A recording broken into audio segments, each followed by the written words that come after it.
Hello class 12th। आज हम पढ़ेंगे हिंदी आरोह की कविता आत्म परिचय। ये कविता हरिवंश राय बच्चन द्वारा लिखी गई है। इस कविता में कवि ने अपने और संसार के बीच के संबंध के बारे में बताया है। उन्होंने जीवन के प्रति प्रेम को भी समझाया है कि चाहे जीवन में कितने भी दुखों का सामना करना पड़े, अपने जीवन से प्रेम करते रहना चाहिए। तो चलिए पढ़ते हैं पहले काव्यांश का अर्थ।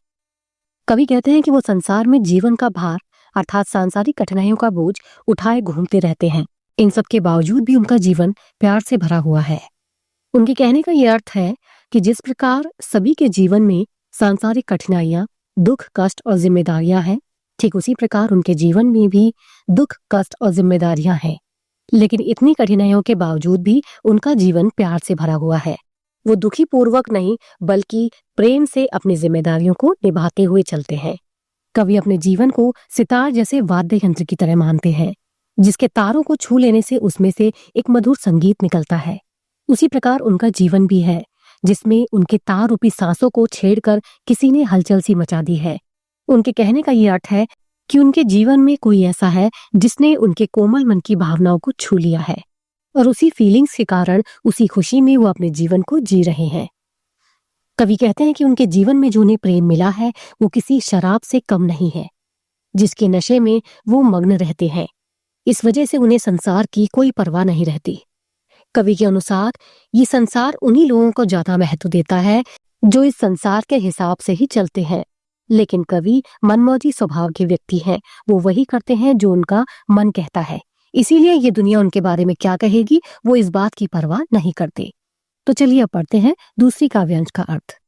इन पंक्तियों में कवि कहते हैं कि जैसा उनका मन है, जिस प्रकार के उनके अंदर भाव है, वो उसे संसार के सामने लाने की कोशिश करते रहते हैं। कहने का ये अर्थ है कि वो संसार को प्रेम के बारे में समझाने का बहुत प्रयास करते रहते हैं। उनके जीवन में जो उन्हें प्रेम रूपी उपहार मिला, जिसके कारण उन्हें इतनी खुशी मिली, वो उसे अपने दिल में लिए घूमते रहते हैं। यानी वो उस खुशी को, उन भावों को दूसरों से भी बांटने का प्रयास करते हैं।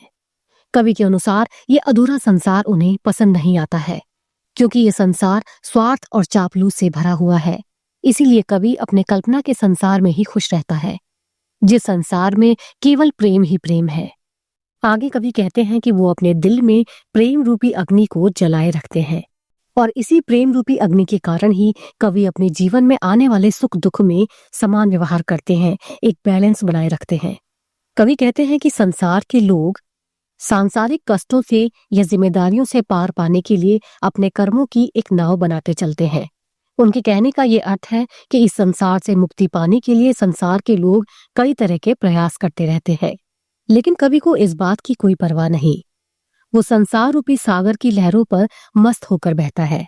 उनके कहने का ये अर्थ है कि उनके पास प्रेम रूपी नाव है, जिस वजह से वो किसी बात की फिक्र नहीं करते और सांसारिक कष्टों को और जिम्मेदारियों को खुशी खुशी निभा रहे हैं। तो चलिए अब पढ़ते हैं तीसरी काव्यांश का अर्थ। इन पंक्तियों में कवि कहते हैं कि वो अपनी जवानी के पागलपन की मस्ती में घूमते रहते हैं। उन्हें इसी पागलपन की मस्ती के कारण बहुत सी दुखों और निराशाओं का भी सामना करना पड़ता है। अर्थात वो अपने जीवन के दुख और निराशाओं के साथ जी रहे हैं। अपने किसी प्रिय को याद करते करते कवि का मन रो देता है, जिसे कभी वो बेहद प्रेम किया करते थे, जिसकी याद उन्हें बाहर से तो हंसा जाती लेकिन उनके मन को रुला देती थी। अपने प्रिय को याद करके कवि का मन बेचैन हो जाता है। आगे कवि कहते हैं कि इस संसार में लोगों ने सत्य को जानने की बहुत कोशिश की, लेकिन कोई भी इस सत्य को नहीं जान पाया और कोई कोई तो बिना सत्य को जाने ही इस संसार को भी छोड़कर चले गए। कवि के अनुसार जहाँ समझदार और चतुर लोग होते हैं, वहीं नादान और मूर्ख लोग भी होते हैं। उनके कहने का ये अर्थ है कि आज के समय में हर व्यक्ति अपने स्वार्थ को पूरा करने के लिए सुख समृद्धि और भोग विलास की तरफ भागता जा रहा है।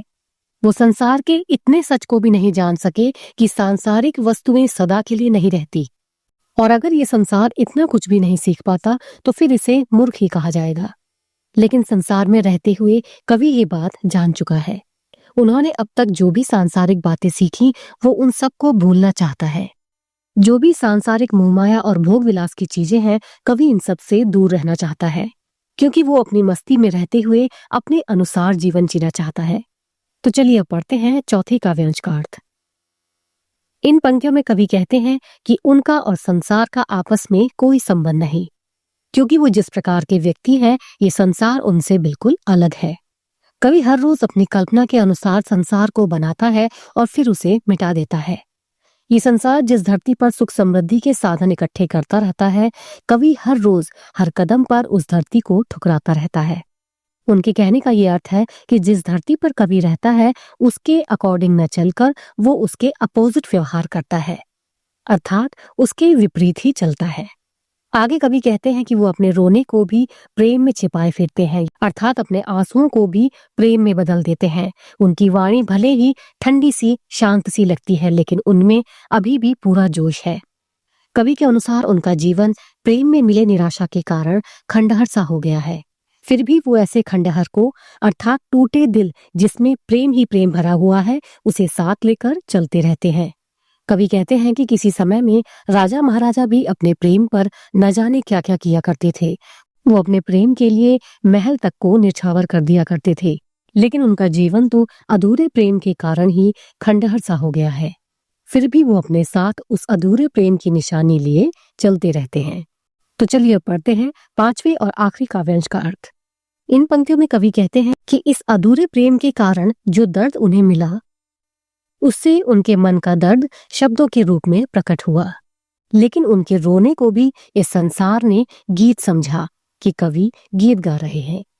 जब कवि की वेदना दुख ज्यादा बढ़ गया, तब उन्होंने उसे शब्दों के जरिए लिखना शुरू किया, लेकिन संसार ने इसे सिर्फ पद्य रचना यानी कविता के रूप में देखा। कवि कहते हैं कि उन्हें ये नहीं समझ आ रहा है कि ये संसार उन्हें कवि के रूप में ही क्यों अपनाना चाह रहा है। कवि खुद को एक ऐसा दीवाना कहते हैं जो जीवन में मिलने वाली हर कठिन परिस्थिति में भी मस्त रहता है। आगे कवि कहते हैं कि ना जाने ये संसार उन्हें दीवाने के रूप में स्वीकार क्यों नहीं करता, जबकि वह तो अब दीवाने का ही रूप धारण करके संसार में घूमते रहते हैं। उनके जीवन में जो प्रेम का नशा छाया हुआ है, जो प्रेम रूपी मस्ती शेष रह गई है, वो उसे ही अपने साथ लिए चारों ओर घूम रहे हैं। कवि प्रेम के संदेश की बात कर रहे हैं, जिसे सुनकर सारा ही संसार झूम उठता है। कवि के प्रेम भरे गीतों को सुनकर लोग प्रेम में झुक जाते हैं और आनंद के कारण झूमने लगते हैं।